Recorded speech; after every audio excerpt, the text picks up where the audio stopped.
안녕하세요. 저는 30대지만 산전수전을 다 겪은 사람입니다. 정말 고통스러운 시간이 많았어요. 왜 나한테만 이렇게 불행들이 닥쳐오는 것인지 알 길이 없으니 스스로를 탓하는 시간도 많았습니다. 늘 시련이 가득한 제 인생에 기적 같은 일이 생기면서 그간 힘들었던 마음을 정리할 수 있었어요. 그런 제 사연을 여러분과 함께 나누고 싶습니다. 어려서 아빠라는 사람에 대한 기억 자체가 없었어요. 아빠가 어떻게 생긴 사람인지도 몰랐고 제게 아빠가 있는 건지도 몰랐습니다. 어렸을 때는 호기심에 엄마께 물어본 적이 있죠. 엄마, 나는 왜 아빠가 없어? 내 친구들은 다 아빠 있는데 왜 나만 없는 거야? 은정아, 아빠는 없어. 대신 우리 은정이는 엄마도 있고 할머니랑 삼촌도 이모도 있잖아. 그건 내 친구들도 다 있대. 나만 왜 아빠가 없는 거야? 내가 잘못해서 없는 거야? 그렇지 않아. 아직은 은정이가 너무 어려서 엄마가 말해도 잘 모를 거야. 이건 어른들만 알 수 있는 얘기거든? 그러니까 나중에 우리 은정이 키 더 크면 엄마가 말해줄게. 이날 처음으로 엄마의 눈물을 봤습니다. 저를 재워주시고 방에 가신 엄마를 뒤따라갔는데 소리도 못 내고 흐느껴 울고 계신 모습을 봤죠. 그때부터 전 무의식적으로 알았던 것 같아요. 아빠 얘기를 하면 엄마가 아주 슬프고 아프다는 걸 말이죠. 외가 식구들도 엄마처럼 아빠 얘기를 꺼리는 게 눈에 보였습니다. 그래서 그날 이후 단 한 번도 아빠에 대해 물어보지 않았어요. 저렇게 힘들어하는 건 다 이유가 있다고 생각을 했습니다. 크면서 아무리 엄마가 온 힘을 다해주셨어도 부족한 빈자리가 느껴질 때가 있었습니다. 친구들과 함께 분식집을 가서 떡볶이를 먹어도 어제 우리 아빠가 뭐 해줬다? 라는 말만 나오면 저도 모르게 움츠러들었어요. 아빠가 없는 게 결코 제 잘못도 아닌데 영문을 모른 채 지내서 더욱 그랬던 것 같습니다. 차라리 이혼을 했다던가 아빠랑 사별을 했다던가 뭔가 뚜렷한 이유가 있었으면 그렇게 그립지도 않았을 것 같아요. 이런 아픔을 티내지 않고 혼자 가슴속에 간직하며 살던 저는 공부를 곧잘하는 학생이었습니다. 엄마가 워낙 혼자서 저를 힘겹게 키우는 걸 알기에 좋은 성적으로나마 기쁘게 해주고 싶었어요. 학생 신분으로 제가 해드릴 수 있는 게 그것뿐이니 말이죠. 좋은 성적표를 보여드리면 엄마는 힘든 게 하나도 없다며 맑은 미소로 답을 해주셨고 그 미소를 보는 낙에 열심히 공부를 했습니다. 저에게 엄마가 전부인 듯 엄마에게 저도 전부였기에 서로 행복하게 해줄 수 있는 유일한 존재로 살았죠. 그렇게 좋은 성적을 쌓다 보니 대학교 진학을 앞두고 선생님들의 기대가 컸습니다. 진로 상담을 할 때도 손꼽히는 대학에 갈 수 있다며 어디를 희망하냐고 물으셨죠.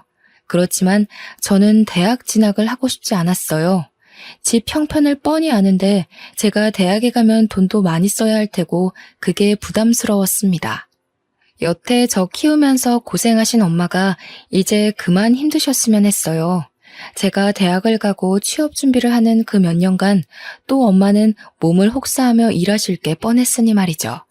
온몸 뼈 마디마디가 아프다며 파스를 덕지덕지 붙이고 살면서 딸 하나 잘 키우겠다고 고생하시는 모습 보는 게 더 힘들었거든요. 좋은 성적임에도 불구하고 대학 진학을 포기한다고 하자 선생님들뿐 아니라 엄마께서도 난리가 났습니다. 서로 큰 소리까지 내며 싸웠죠. 최은정, 담임 선생님이 전화까지 왔던데 너 대체 대학을 안 간다는 게 무슨 소리야? 그 성적에 대학을 왜 안 가? 나 취업해서 돈 벌 거야. 공부하고 싶어서 한 것도 아니고 학생 신분으로 엄마 기쁘게 해줄 수 있는 게 공부밖에 없어서 한 거였어. 난 공부를 더 하고 싶지 않아. 너 지금 그게 무슨 말이야? 대학도 나오지 않으면 사회에서 얼마나 따가운 시선을 받아야 하는데 엄마가 왜 식당 일이나 하면서 너 힘들게 키웠는데 배운 게 없어서야 배운 게. 그런 엄마를 보고도 대학을 안 가겠다는 소리가 나와? 대학을 나와도 취업 못하고 한량처럼 사는 사람도 많은데 꼭 가야 할 필요가 있어? 엄마도 모르잖아. 내가 대학 안 가고 성공할지 안 할지. 대학까지 가서 없는 돈 써가며 시간 낭비하고 싶지 않아. 내 뜻 존중해줘. 누가 너더러 돈 걱정하랬어? 그 좋은 성적에 왜 대학을 안 가냐고. 너 정말 엄마 속상해 죽는 걸 보고 싶어? 내가 여태 힘들어도 꾹 참고 살았던 이유가 뭔데? 너 하나 잘 키우려고 그런 건데 어떻게 네가 엄마한테 이럴 수가 있어? 대학은 절대 안 갈 거니까 이 얘기는 그만하자. 원서 접수도 안 할 거고 나 진짜 안 갈 거야. 엄마는 저를 볼 때마다 대학을 안 가서 꼴 보기 싫다며 일부러 저와의 대화를 피했습니다. 그렇지만 3천만 원 가까이 드는 돈을 내면서까지 엄마 등골을 휘게 만들고 싶지 않았어요. 저는 뜻을 굽히지 않았고 결국 대학에 진학하는 걸 포기했습니다. 솔직한 심정으로는 대학 가서 더 공부를 해보고 싶었어요. 더 넓은 미래를 보고 배우며 대학 생활이란 것도 해보고 싶었지만 생각할수록 미련만 남으니 애써 괜찮은 척을 했습니다. 그렇게 맞이한 20살은 정말 암담했습니다. 이제 갓 졸업한 제가 할 수 있는 것은 많지 않았어요. 고등학교 졸업이라는 신분으로는 마땅한 곳에 들어갈 수 없었고 저는 집 앞 마트에서 일했습니다. 마트에서 일하는 저를 보며 엄마는 한 소리 하셨죠. 그 좋은 머리로 겨우 마트에서 일하려고 대학을 안 간 거야? 요즘 널 보는 엄마 마음이 어떤 줄 아니? 이러지 말고 은정아, 내년에라도 대학 가자, 어? 너도 느껴봐서 알잖아. 대학 나오지 않으면 받아주는 곳도 없어. 엄마, 그래도 내 돈 내가 벌어서 쓰는 거에 의미를 두고 살 거야. 마트면 어때? 내 나이 또래 친구들은 다 용돈 받아 쓰는데 난 내가 벌어서 엄마한테 생활비도 줄 수 있잖아. 이게 내가 원하던 삶이야. 물론 엄마의 속상한 마음을 이해는 했지만 자꾸 저 말에 흔들릴까봐 더 냉정하게 벽을 쳐버렸죠. 마트에서 일하다가 편의점도 가보고 카페 일도 해보고 고깃집 아르바이트까지 가리지 않고 했습니다. 아르바이트만 전전하다가 보험회사에 취업해서 영업도 했었죠. 돈벌이는 충분히 되긴 했는데 아무래도 계약직이다 보니 오래 안정적으로 할 수 있는 일을 찾고 싶었어요. 많은 고민을 하던 끝에 저는 간호조무사 자격증을 따서 병원 일을 시작하게 되었습니다. 간호사 급여와 차이는 있지만 어쨌든 병원이란 곳이 망할 일도 없고 저만 괜찮다면 오래도록 할 수 있는 일이라 괜찮다고 생각했어요. 자격증을 따고 처음으로 취업하게 된 병원은 개인 병원이었지만 규모가 꽤 큰 곳이었어요. 그렇다 보니 직원들이 정말 많았는데 거기서 제가 가장 막내였어요. 처음이라 서툴렀고 욕먹으면서 일을 배워나갔지만 다른 직원들이 똘똘 뭉쳐서 일부러 저를 괴롭히더라고요. 뭐래도 똑바로 하라며 핀잔을 줬고 일을 못한다며 까내렸죠. 솔직히 아침에 눈 뜨면 출근하기 싫었던 날이 하루 이틀이 아니었습니다. 그러나 고작 저런 사람들 때문에 내 소중한 첫 직장을 잃고 싶지 않았어요. 매일 욕먹기 바빴고 잡무는 모두 저에게 시켜놓고 본인들은 놀기 바빴습니다. 그래도 묵묵히 주어진 일에 최선을 다했어요.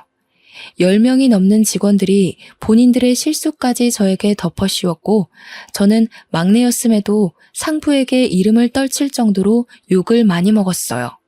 말 그대로 왕따 생활을 지속해 나갔지만 문득 그런 생각이 들었죠. 저렇게 살면 좋을까? 내가 당하는 모습을 보면 희열이 느껴지나? 라고요. 너무 당하고만 있지는 말자는 생각이 점점 들었습니다. 그나마 조금 버틸 수 있던 이유가 그 병원에 계시던 이사님 덕분이었어요. 이사님은 꽤 젊은 남성분이었는데 옷도 깔끔하게 입으시고 직원들을 존중해주는 모습이 참 좋은 분 같아 보였거든요. 그런 이사님은 직원들에게 괴롭힘 당하는 저를 내내 지켜보셨다고 합니다. 그리고 참지 못해 화를 내시고 말았어요. 이사님이 폭발하신 날은 주말 근무를 짜는 날이었어요. 매번 주말 근무를 제게만 몰아주는 바람에 몇 달째 제대로 쉬지도 못하고 있었습니다. 설마 이번에도 그럴까 싶었는데 역시나였죠. 자, 이번 주말 근무는 누가 서기로 했어요? 아, 그거 은정쌤이 한다던데요? 돈 많이 벌고 싶나 봐요. 주말 근무를 아주 싹 쓸어 가네요. 은정쌤 주말 근무할 거예요? 본인 의지가 맞아요? 아, 죄송하지만 이사님, 몇 달 내내 주말 근무 세우시는 바람에 한 번도 제대로 쉰 적이 없어요. 너무 힘들어서 못하겠어요. 뭐야, 아까랑 말이 다르잖아. 왜 그래, 은정쌤? 저랑 무슨 대화를 하셨나요? 안 하셨잖아요. 매번 저랑 대화도 안 해놓고 마치 제가 그렇게 하겠다고 한 것처럼 말씀하지 마세요. 더는 못 참겠네요. 이럴 줄 알았어. 다들 은정쌤 너무 괴롭히는 거 아니에요? 이거 해고 사유에 포함되는데 다들 계약서 제대로 안 읽어봤나 봐요? 가족보다 오랜 시간 함께 있어야 하는 우리 직원들 사이에서 이런 일이 생기는 게 믿기지 않네요. 제가 알게 된 이상 이 시간 이후로 같은 일이 반복되면 조치 취할 거니 그렇게 하세요. 이사님은 정말 단호하게 직원들에게 경고를 해주셨어요. 솔직히 너무 감사했습니다. 그렇다고 해서 저 직원들이 저를 괴롭히던 게 하루아침에 사라지진 않았지만 슬슬 눈치는 봤죠. 이사님 말씀도 있고 저 역시 발끈해서 성질을 부렸으니 눈치가 보이겠죠. 하나라도 더 챙겨주고 싶어 하시는 이사님과 있는 시간이 많아졌고 제게 직접 일을 시켜주셔서 직원들과 부딪히는 일이 줄었습니다. 그렇다 보니 병원에서 웃는 시간이 점점 많아졌고 이사님에게 저도 모르게 사심을 품었어요. 감히 신입 주제에 이사님을 좋아한다는 게 저 자신도 웃겨서 마음을 감췄습니다. 그러나 사랑하는 마음이란 게 어디 숨겨지나요? 표정에서부터 벌써 티가 나는걸요. 결국 이사님은 저에게 저녁에 끝나고 술 한잔을 하자고 하셨죠. 너무 설레는 마음에 그날 일이 손에 잡히지 않을 정도로 두근거렸습니다. 이사님과는 이날 이후로도 같이 저녁을 먹거나 휴무를 맞춰서 데이트를 즐겼습니다. 그리고 고백을 받았고 진지하게 만나게 되었죠. 제 인생의 첫 남자인 그 사람은 병원에 있는 악의 무리로부터 저를 지키고자 더 노력을 해줬어요. 그러다 결국 저희 두 사람이 연애 중이란 사실을 하필 입이 제일 가벼운 직원에게 들켰죠. 병원 전체에 소문이 퍼지는데 30분도 안 걸린 것 같습니다. 순식간에 퍼진 소문에 안 그래도 절 미워하고 괴롭히던 직원들은 입에 걸레를 물었는지 앞에서 대놓고 저를 따돌렸습니다. 이사님이 저희 병원에서는 올려다볼 수 없는 나무 같은 존재였거든요. 그런 이사님을 그토록 미워하는 제가 가져버렸으니 배가 아플 만도 하죠. 연애 중인 걸 안 이후부터는 말로 표현할 수 없을 정도의 괴롭힘을 당했습니다. 그 전까지는 업무로 괴롭혔다면 이제는 인격 모독을 하며 저라는 사람 자체를 괴롭히기 시작했죠. 아무리 독한 저라도 도저히 견딜 수가 없었습니다. 결국 퇴근길에 주저앉아 울어버렸죠. 나 정말 여기 못 다니겠어. 하다 이제는 날 화장실에 가둬버리잖아. 내가 무슨 죄를 지었다고 이렇게 날 못 살게 구는 건지. 버티려고 했는데 더 이상은 못 버티겠어. 이 사람들이 대체 왜 그러는 거야? 당신 너무 잘나서 질투나서 그런 것 같아. 일도 잘하고 예쁘고 야무지고 뭐 하나 흠잡을 게 없으니까 배 아프겠지. 아니, 그런 이유는 궁금하지도 않고 나 그냥 그만둘래. 다른 병원으로 이직할래. 당신 앞에서 매번 당하는 꼴 보이는 것도 자존심 상하고 내 자신이 자꾸 작아지는 기분이라 싫어. 결국 저는 버티다 못해 퇴사를 결정했습니다. 그리고 저를 괴롭히던 주요 인물들을 퇴사 사유로 말했고 사직서에도 적었어요. 덕분에 전 자발적 퇴사를 했고 그들은 해고를 당했습니다. 그 후로 속편히 다른 병원을 알아보며 간만에 휴식을 즐기고 있었어요. 그런데 생각지도 못한 전개로 인생이 흘러가게 되었습니다. 데이트를 하자며 오늘 예쁘게 입고 나오라는 이사님의 말에 예쁘게 입고 나갔더니 어디론가 데려가 저에게 깜짝 프로포즈를 했습니다. 은정아, 나랑 결혼하자. 난 너 놓치면 평생 후회할 것 같아. 아직 당신에게 결혼이 너무 부담스러울 수 있지만 내가 노력할게. 당신 스트레스 받으면서 병원 일 그런 거 안 해도 괜찮고 편하게 집에서 놀아. 나만 믿고. 갑자기 이게 뭐야. 솔직히 고맙기는 한데 나 아직 모아둔 돈도 별로 없고 너무 어린 거 알잖아. 이런 내가 결혼 생활을 잘할 수 있을까? 그냥 마음만 받을게. 내가 있잖아.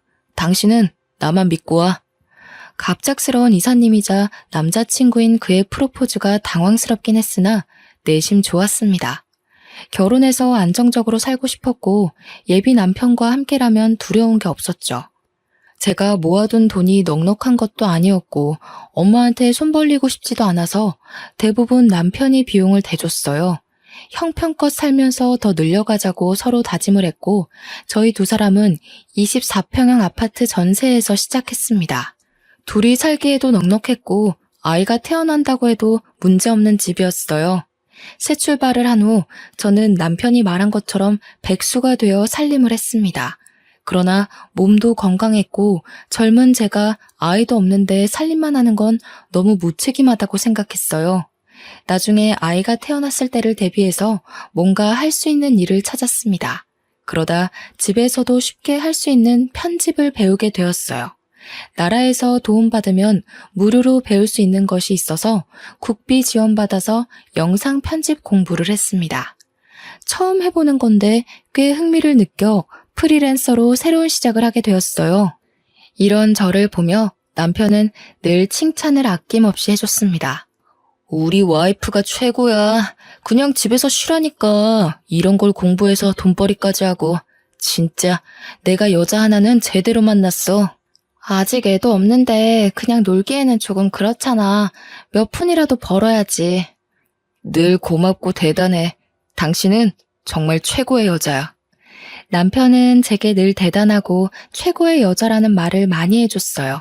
한때는 자존감도 떨어지고 자신감도 부족했던 제가 남편에게 늘 이런 말을 듣다 보니 어느새 어깨가 으쓱해졌습니다.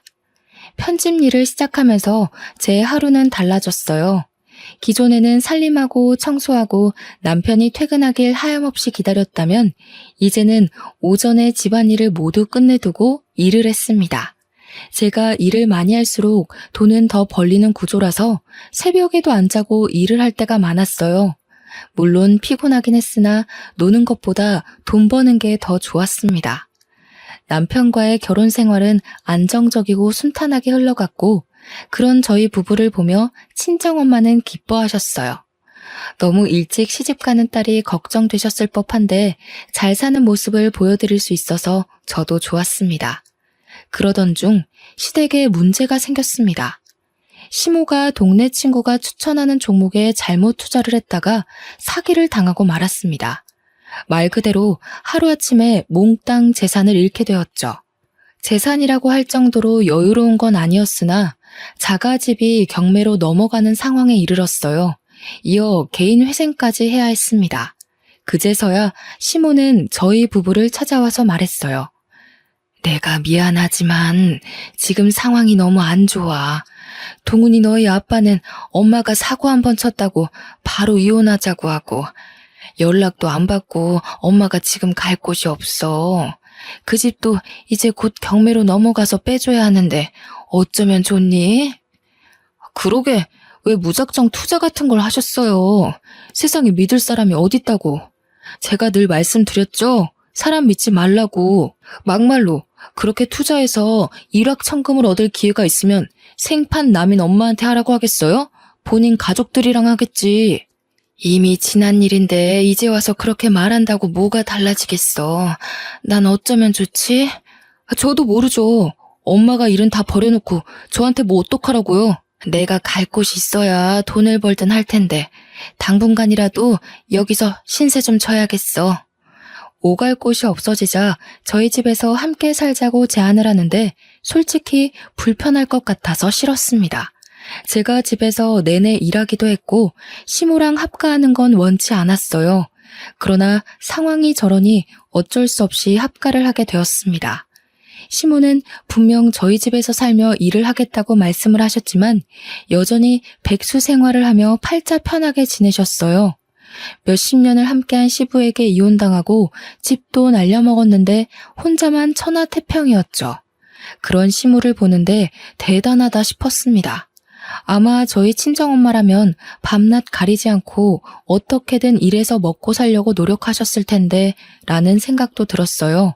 더 웃긴 건 시모와 합가를 한 후 저한테 시집살이를 시키는 거예요. 본인이 사고쳐서 합가를 하게 된 상황인데 며느리인 저를 몸종 다루듯 부려먹기 시작했습니다. 저 역시 집에서 내내 일을 하고 있는데 시모는 프리랜서로 편집 일을 하는 저를 이해하지 못했습니다. 얘, 또 방구석에 처박혀서 컴퓨터나 하고 있는 거야? 대체 온종일 그 앞에서 뭐하니? 그러고 있으면 뭐 돈이 나와? 어머님, 말씀드렸잖아요. 저도 일하는 거라고요. 여기 앉아서 노는 게 아니에요. 시끄럽고 뭔가 출출한데 잔치국수 좀 말아서 줘봐. 딱 오늘 날씨도 흐린 게 잔치국수가 당기네. 어머님, 저 이거 빨리 해서 넘겨줘야 해요. 그럴 시간이 없어요. 국수 만드는데 얼마나 걸린다고 유난이야. 세상에 너만 일하니? 그럼 시애미인 내가 직접 국수를 말아 먹어? 어머님, 제가 이 방에서 일할 때는 그냥 회사에 있다고 생각해 주세요. 회사에 있는 며느리 불러다가 국수 말아달라고 하실 거 아니잖아요. 이게 가만 보니까 너 나 무시하니? 집 좀 날렸다고 지금 무시하는 거야? 네가 뭔데 시애미 말에 토를 달아. 시끄럽고 당장 국수 말아와. 시모는 아무리 설명을 해줘도 이해하려 하지 않았습니다. 다 떠나서 눈치라도 볼 법한 상황인데 전혀 그렇지 않았어요. 또 먹는 건 얼마나 잘 먹는지 삼시세끼를 푸짐하게 차려서 대접해야 했고 중간중간 간식까지 달라고 명령했어요. 라면 하나를 먹더라도 부재료를 푸짐하게 넣어서 보기 좋게 대접해야 만족을 하는 사람이었죠. 저 같으면 아들 며느리 볼 면목이 없어서 시집살이는커녕 뭔가를 시키지도 못할 것 같은데 시모는 달랐어요. 근데 웃긴 건 저랑 둘이 있을 때만 저런 행동을 했고 남편이 함께 있으면 괜히 저를 챙겨줬죠. 어머님, 내일 간식으로는 뭐 해드릴까요? 오늘 장 좀 미리 보려고요. 예, 바쁜데 무슨 내 간식까지 챙기려고 그래. 누가 보면 내가 간식 매일 해달라고 한 줄 알겠다. 어머님, 제가 만드는 간식 아니면 안 드시잖아요. 간식? 엄마, 간식을 이 사람이 직접 만드는 거야? 당신도 일하느라 바쁜데 간식 만들 시간이 어딨어. 지금 밥도 삼시세끼 다 차려주고 있잖아. 엄마, 이러려고 집에 들어온 거야? 이 사람 시집살이 시키지 마, 왜 그래? 어머, 내가 시집살이를 언제 시켰다고 그러냐? 너희 참 웃긴다. 얘 은정이 네가 말해봐라. 내가 언제 너 시집살이 시키고 막 괴롭혔니? 말이 나온 김에 그냥 말할게요. 어머님, 저 일할 때 계속 이것저것 시키시는 거 저 힘들어요. 제가 몇 번이나 말씀드렸잖아요. 일할 때는 건들지 말아달라고요. 제가 끼니도 다 챙겨드리고 일하는 건데도 자꾸 부르시고 일 시키니까 집중을 못하겠어요. 그래, 다 내 탓이지. 늙으면 죽어야 하는데 내가 무슨 부귀영화를 누리겠다고 명줄만 길어서 아들, 며느리 고생시키고 있는 건지 모르겠다. 나 그냥 나가서 살게. 어디든 내 몸 하나 쉴 곳 없겠냐? 엄마, 그렇게 말한다고 가슴 안 아파. 쓸데없는 소리 하지 말고 현실적인 얘기를 해. 일은 왜 안 해? 엄마 개인회생 돈 안 낼 거야? 집도 얹혀 살고 돈도 안 벌고 이 사람 부려먹고. 왜 그래 정말? 나 솔직히 요즘 엄마 모습에 너무 실망이야. 일할 거라고 했잖아. 넌 어쩜 네 아빠랑 똑같이 말하니 정 떨어지게? 아들 자식 키워봐야 소용없다는 말이 아주 딱 맞아 딱. 서로 같이 사는 동안은 모두가 힘들고 불편한 거니까 이해할 건 하고 존중할 부분은 존중하면서 살자는 얘기였어. 그리고 엄마가 몸이 아픈 것도 아니고 저지른 게 있으면 수습을 해야지. 언제까지 아들이라고 해서 내가 다 해줄 수는 없잖아. 남편은 시모에게 모진 소리를 했고 그 말을 들은 시모는 기분이 확 상한 게 보였습니다. 그러나 한 번쯤은 이렇게 꼭 짚고 넘어갈 문제라고 생각해서 그런지 오히려 속은 시원했어요. 그 후 시모는 예상했던 대로 더 뿔이 나서 제게 막 대했습니다. 야, 조금 이따 4시에 내 친구들 한 4명 정도 올 거니까 술 안주 좀 미리 챙겨놔. 그리고 너 좋아하는 그 일을 하든 말든 알아서 해. 술도 사다 놓고. 네? 4시에 집에서 술을 드신다고요? 그 사람이 알면 안 좋아할 텐데요. 동훈이 오늘 야근이랬잖아. 아침에 못 들었니? 이런 날 아니면 내가 언제 편하게 먹겠어. 밖에서 먹고 싶어도 돈이 있어야 먹지. 안 그래? 안주는 한 3개 정도 하고 디저트 과일도 준비하고 술은 넉넉히 사와라. 소주 맥주 다 섞어서. 시모는 하다하다 이제 남편이 야근하는 날만 골라서 친구들을 집에 초대해 술잔치를 벌였습니다. 처음에 한두 번은 큰 소리 내기도 싫고 본인도 답답하겠지 싶어서 그냥 해줬어요. 그러나 도가 지나치는 탓에 저도 화가 났죠. 술상만 차려주고 일을 하라던 시모는 수시로 저를 불렀습니다. 예, 은정아. 여기 골뱅이 무침이 맛있다는데 더 해와. 어머님, 저 일 때문에 못해요. 빨리 해서 보내드려야 해요. 그럼 내 친구들한테는 뭐라고 할까? 며느리가 일하셔야 해서 골뱅이 못한다니 내가 할게. 뭐 이렇게 말할까? 너는 대체 생각이란 게 있는 거니? 내 체면을 생각하면 그렇게 말할 수 있어? 대체 그딴 편집 나부랭이로 얼마나 본다고? 온종일 방에 처박혀 있는 건데. 어머님, 저도 온종일 일만 하고 싶어요. 그런데 어머님 오신 이후로 일을 제대로 한 적이 없다고요. 아세요? 일 좀 할 만하면 뭐 시키고 할 만하면 부르고 이러는데 뭘 하겠어요, 뭘. 시모랑 대판 싸우고 문을 확 닫아버렸습니다. 물론 안주도 해주지 않았어요. 그렇게 시모와는 날마다 전쟁처럼 보냈고 남편도 이 사실을 알기에 미안해했습니다. 그 와중에 시모는 다시 한번 사고를 쳤어요. 지인들한테 사정사정해서 빌린 돈이랑 제3금융권에 대출을 받아서 분식집을 인수받았습니다. 자기 돈은 일도 없이 말이에요. 그러면서 한다는 말이 자기 아는 사람이 매출도 좋은 곳인데 헐값에 내놨다고 이건 무조건 인수받아야 된다는 거예요. 상식적으로 장사가 그렇게 잘 되는 곳을 왜 헐값에 내놓겠어요. 투자 잘못해서 망한 거랑 비슷하게 또 사고친 사모 때문에 미칠 것 같았습니다.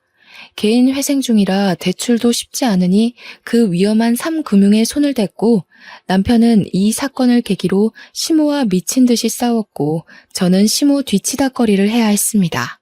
심지어는 갑자기 가게를 차리니 혼자서 감당이 안 되는지 매일 저를 불러다 일을 시키더라고요. 분식집 일에 집안일에 편집일까지 하려니까 몸이 10개라도 부족했습니다. 사는 게 지옥이었지만 친정엄마에게는 늘 행복하고 잘 지내는 척했어요. 제가 불행하고 힘들어하는 모습을 보이면 친정엄마는 정말 무너지실 걸 아니까요. 한동안 사는 게 바쁘다는 핑계로 엄마를 자주 못 찾아뵙는데 너무 지치고 힘들어지니 엄마가 보고 싶었습니다. 남편에게 말을 하고 2박 3일 친정집에 다녀오기로 했죠. 오랜만에 엄마를 딱 보러 가서 반가움에 포옹을 하려는데 엄마 얼굴이 별로 좋지 않았어요. 걱정스러운 마음에 어디가 아프냐고 왜 그러냐고 했으나 괜찮다고만 하는 엄마였죠. 느낌이 싸했는데 결국 그날 밤 엄마가 어렵게 입을 열었습니다. 은정아, 너 놀라지 말고 잘 들어. 사실은 엄마가 췌장암 말기래. 가망도 없고 가는 날만 기다려야 하는데 너한테 말을 못 하겠더라고. 어차피 죽을 건데 돈 쓰는 것도 싫고 그래서 견뎠어. 엄마가 얼마나 더 살지는 모르겠는데 남은 시간 동안 슬퍼하지 말고 씩씩하게 엄마 보내주면 좋겠어. 뭐? 뭐라고? 무슨 소리야 대체. 그걸 왜 이제야 말해.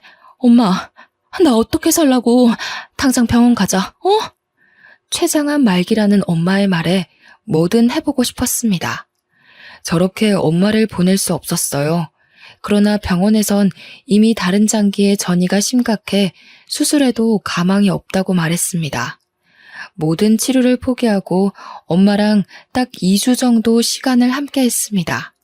엄마가 너무 아파하는 날에는 가슴이 찢어질 듯 저도 고통스러웠어요.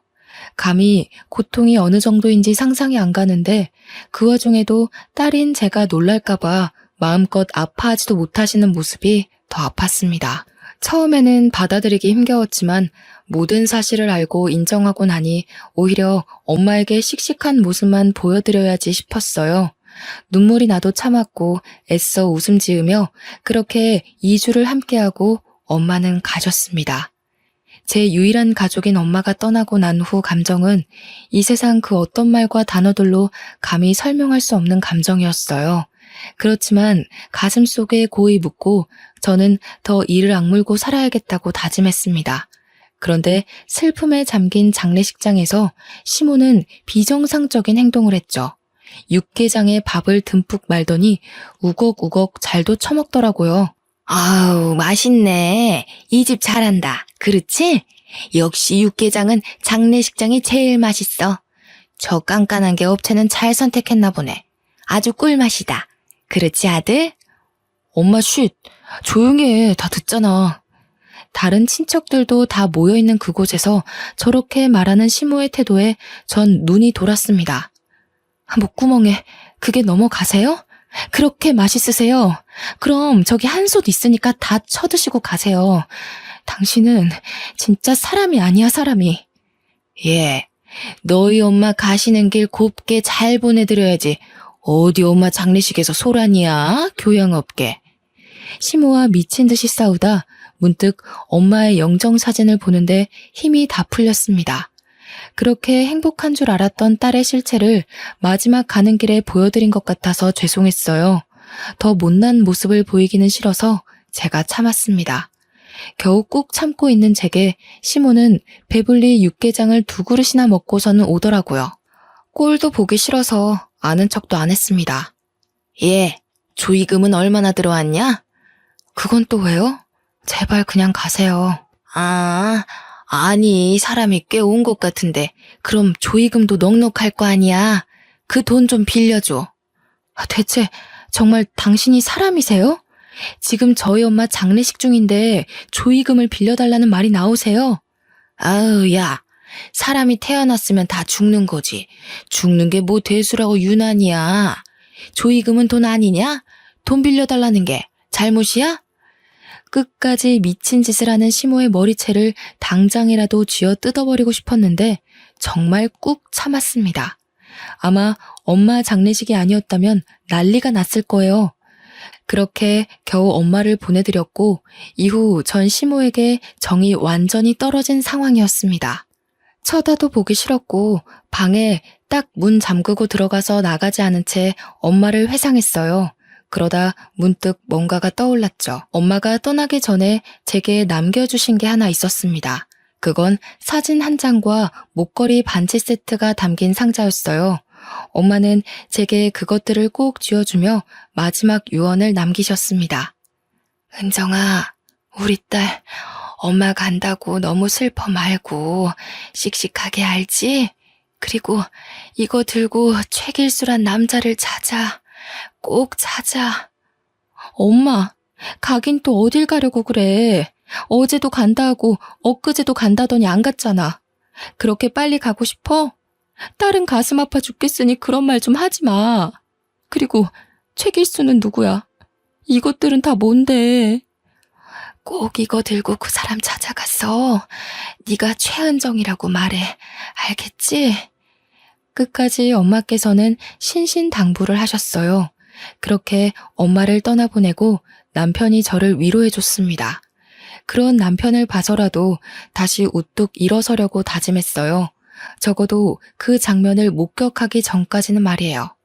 오랜만에 마트에 가서 장을 잔뜩 봐오는 길에 다시 한번 모든 게 무너졌어요. 남편이 차 안에서 어떤 여자와 애정 행각을 벌이고 있었고 그 둘은 저희 아파트 옆동으로 들어가더라고요. 뛰어들어가서 현장을 목격했는데 저는 그만 이성을 잃어버리고 말았죠. 근처에 잡히던 쓰레기통을 상간녀한테 던졌는데 남편이 상간녀를 보호하는 게 아니겠어요? 뭐 하는 짓이냐며 저를 확 밀치고는 상간녀를 안방에 밀어놓고 둘이서 대화하자고 말했습니다. 여보, 화나는 건 알겠는데 이 사람 홀몸 아니라고. 임신 중이야 지금. 애 잘못되면 어쩌려고 그래? 어차피 이렇게 된 거 그냥 다 말해줄게. 나 바람핀 거 맞고 들은 대로 임신 중이야. 너랑 이혼하려고 했는데 장모님이 갑자기 돌아가시는 바람에 말을 못했어. 그냥 하루빨리 정리해줘. 내가 한 100만 원은 너한테 줄 수 있거든? 자립하게 도와줄 테니까 그 돈으로 원룸 하나 구해봐. 야, 이 쓰레기 같은 놈아. 네가 어떻게 나한테 이럴 수가 있어? 100만 원으로 원룸을 구하라고? 이 버러지 같은 놈아. 그냥 나더러 살지 말고 죽으라고 해. 죽든 살든 그건 네 알아서 하고 우리 이혼하자. 나한테 애가 생겼는데 그럼 어쩌냐? 너가 키워줄 것도 아니면서.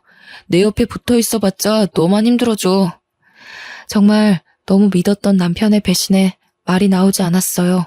엄마를 떠나보낸 것에 이어 남편의 배신까지 겪으니 정신적으로 견딜 힘이 없었죠.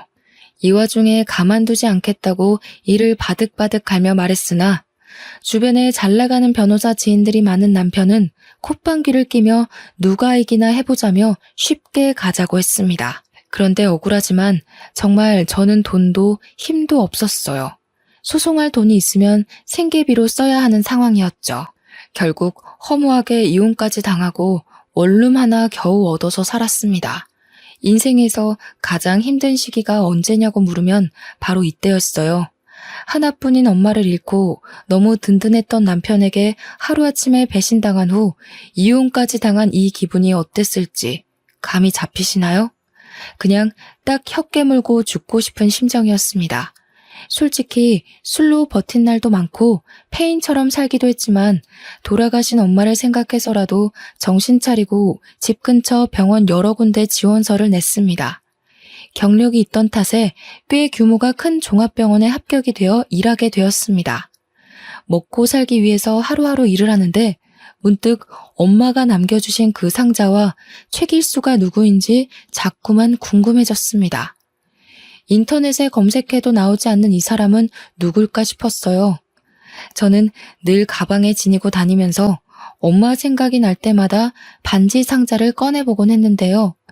이날은 속이 좋지 않아서 점심을 먹지 않고 홀로 데스크를 지키고 있었어요. 반지 상자를 꺼내보며 만지작거리는데 갑자기 대표 원장에게 데스크로 전화가 왔습니다. 원장은 지금 만지고 있는 상자를 들고 당장 진료실로 들어오라고 말하더군요. 무척 당황스러웠지만 우선 들어갔습니다. 자네 그 상자 어디서 났어? 그것 좀 보여줄 수 있을까? 설마 내가 아는 물건인가 싶어서 말이야. 좀 확인하고 싶은데. 네? 아, 이거 저희 엄마 돌아가실 때 저한테 쥐어주신 건데 아직 저도 주인을 못 찾아서 찾고 있는 중이에요. 아니, 이건 자네 혹시 최길수라는 사람을 찾고 있지 않은가? 자네 엄마는 어디에 모셨나? 내가 찾아가서 얼굴이라도 비춰야겠는데? 네? 혹시 최길수라는 사람 누군지 아세요? 안 그래도 엄마가 그 사람을 꼭 찾으라고 했는데 찾을 수가 있어야죠. 최길수는 내 옛날 이름이고 지금은 최연우라는 이름으로 살고 있지만 자네 엄마를 만났을 땐 최길수란 이름이었지. 알고 보니 최길수란 사람은 제 친부였고 평생 못 찾을 것 같던 제 친부는 제가 일하던 병원의 대표 원장이셨습니다. 그 목걸이와 반지는 아버지가 엄마한테 결혼 선물로 준 거였다고 해요. 친부라는 존재를 잊고 산 지 오래돼서 이 사실을 받아들이기가 힘들더라고요. 은정아, 이렇게 찾아줘서 고맙다, 고마워. 내가 정말 면목이 없는데 고맙다. 정말 아빠 맞아요? 왜 그동안 저를 안 찾으셨어요? 엄마랑 제가 그동안 얼마나 힘들었는데 저희를 버린 거예요? 아빠는 절대 아니라며 사실 그동안 집안 문제 때문에 결혼을 하지 못했다고 해요. 태어나서부터 부잣집 도련님이었던 아빠가 가난한 엄마를 만난 탓에 집안에서 결혼 반대를 너무 심하게 해서 결혼을 하지 못했다고 하더라고요. 그러던 찰나에 뱃속에 제가 생겼고 아빠는 부모님께 같이 살고 싶다고 말했으나 당장 해외에 나가 유학이라도 하고 오라며 강제로 비행기를 태웠다고 해요. 대신 외국으로 가면 사랑하는 사람 절대 건들지 않는 조건으로 영영 보지 않고 살기로 한 거죠. 너희 엄마는 정말 대단한 여자야. 못난 나 때문에 본인 인생과 청춘을 다 버리고 너 하나만 지키며 살아온 여자고 내가 평생을 다해 사죄해도 용서받을 수 없다는 것도 알아. 엄마가 한평생 얼마나 힘들게 살다 가셨는지 아세요? 아빠가 비겁하지 않고 용기만 있었어도 우리 엄마 저렇게 힘들게 살다 안 갔어요. 이제 와서 엄마가 다 키워놓은 저한테 돈으로 보상하며 아빠 노릇하려고 하지 마세요. 필요 없으니까. 모든 원망을 처음 마주하는 아빠한테 쏟아버렸고 한참을 오열했습니다. 어떻게 이런 인연이 다 있을까요? 정말 조금만 더 빨리 내가 아빠를 찾아냈다면 엄마도 사랑하는 사람 얼굴은 한번 보고 떠났을 텐데 엄마 생각에 가슴이 너무 아파왔습니다. 이후로 아빠는 저한테 알뜰살뜰 잘 대해주셨어요. 조부모님도 다 돌아가셨고 엄마를 버린 죄책감에 50 넘도록 결혼도 하지 않고 살고 있다더라고요. 뒤늦게 생긴 아빠지만 조금씩 마음의 문을 열면서 자주 만나려고 노력했고 뜻하지 않게 전 남편과 상간녀에게 복수도 할 수 있었죠. 전 남편에게 이혼당한 사실과 시댁에서 당한 수모를 모두 알게 된 아빠는 이대로 가만히 있을 수 없다고 말했습니다. 아빠는 흥신소에 연락해 전 남편의 뒤를 밟아달라고 요청했고 며칠 뒤 상간녀가 누구인지까지 알 수 있었습니다. 알고 보니 상간녀의 아빠는 같은 병원에서 물리치료사 팀장으로 일하고 있더라고요. 세상이 이렇게 좁으니 죄 짓고 살면 안 되는 거죠. 이 사실을 알자마자 병원장인 아빠께서는 상간녀 아빠를 바로 해고시켰고 갑작스러운 해고 통보에 상간녀 아빠는 방방 뛰었습니다. 애비라는 사람이 말이야. 딸 자식 교육을 어떻게 하면 감히 유부남을 건드리고 애까지 임신해? 네 딸이 감히 내 딸 가정을 파탄내버렸어. 그에 비해 그 딸 아니겠나? 난 그딴 자식 둔 당신이 내 병원에서 일하는 꼴은 못 보니까 당장 나가게. 예? 병원장님, 뭔가 오해가 있으실 거예요. 저희 딸 그런 아이 아닙니다. 지 자식을 저렇게 몰라서는 원. 가서 물어보게. 그 뱃속의 아이가 이동훈이 새끼 자식인지 아닌지. 내가 그 정도도 확인 안 하고 왔겠나? 내 딸 눈에 피눈물 쏟게 한 더러운 불륜녀 애비한테 따박따박 월급 줄 만큼 너그럽지 못해. 당장 나가래도? 상간녀 아빠는 이 나이에 해고당하면 갈 곳이 없다면서 무릎을 꿇고 빌며 애원을 했지만 달라지는 건 없었습니다. 상간녀 집안은 한순간에 박살내줬고 상간녀 역시 집에서 인간 취급을 받지 못하게 되었어요. 이어 전 남편과 전 시모에게도 복수를 해줬습니다. 내가 병원장 딸이라는 소문이 돌자 전 시모와 전 남편은 잠시 미쳤었다며 변명을 하더니 결국 재혼하자고 말하더군요. 어이가 없었죠. 병원장 딸내미 소문이 이렇게 영향력이 큰 줄 몰랐습니다. 그러다 전 남편의 아빠가 심근경색으로 한순간에 돌아가셨어요. 병원 근처 장례식장에서 한다길래 몇 달 전 엄마 장례식장에서 육개장 처먹던 시모가 생각나 그대로 복수해줬습니다. 병원 직원들 100명을 모두 데리고 출동했습니다. 저희는 순식간에 식당에 자리를 잡고 마셔라 부어라 술을 마셨어요. 그러자 시모는 제 어깨를 밀치며 말했죠. 예, 너 미쳤니? 장례식에서 지금 뭐 하는 거야, 교양 없이? 미쳤냐고? 안 미쳤는데? 육개장은 장례식이 최고라면서요, 그쪽이. 그래서 우리 오늘 그 꿀맛인 육개장에 소주 한잔 하러 온 건데? 맛있긴 정말 맛있네요. 시모는 뒷목을 잡았고 저희는 육개장에 소주와 맥주 그리고 음료수까지 미친 듯이 마셨어요. 그러니 장례식 비용이 만만치 않게 나왔겠죠.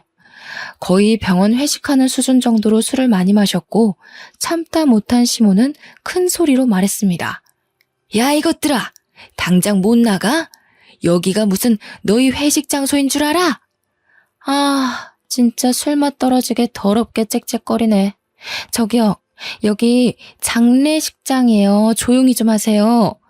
예의가 없는 거야? 생각이 없는 거야? 그렇게 뒤집어준 후 저는 병원장의 딸로 새 인생을 살고 있습니다.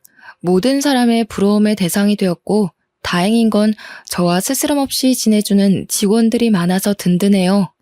이제 와서 너무 늦었지만 공부도 다시 시작해서 아빠 병원을 물려받을 수 있도록 노력 중에 있습니다. 아빠는 제가 고졸인 게 신경이 쓰이셨는지 강남에 내노라 하는 과외 선생을 전부 불러서 공부를 시켰고 당당하게 의대에 한 번에 붙었어요. 그리고 아빠가 소개해준 인성 좋은 의사와 사귀고 있는 중이고요. 저도 남자라면 치가 떨린 터라 싫다고 했는데도 이 남자는 10년 넘게 지켜봤는데 정말 반듯하고 착한 사람이라며 꼭 사위로 만들고 싶었대요. 그러니 아빠가 원하는 대로 제발 만나달라길래 만났는데 웬걸 얼굴까지 잘생긴 미남이었습니다. 지나간 10년을 돌이켜보면 저한테 이렇게나 많은 일들이 있었네요. 마음 터놓는 친구에게도 말 못하는 제 사정을 여러분께 들려드렸어요. 어떠신가요? 저는 하늘에 계신 엄마가 마지막 가는 길까지 혼자 남은 제 걱정에 아빠를 만나게 해준 것 같아요. 뒤늦게 만난 아빠지만 그 누구보다 저한테 잘해주시려고 하시니 저 너무 행복합니다. 그럼 다들 건강하시고 행복한 날들만 있길 기도하겠습니다. 감사합니다.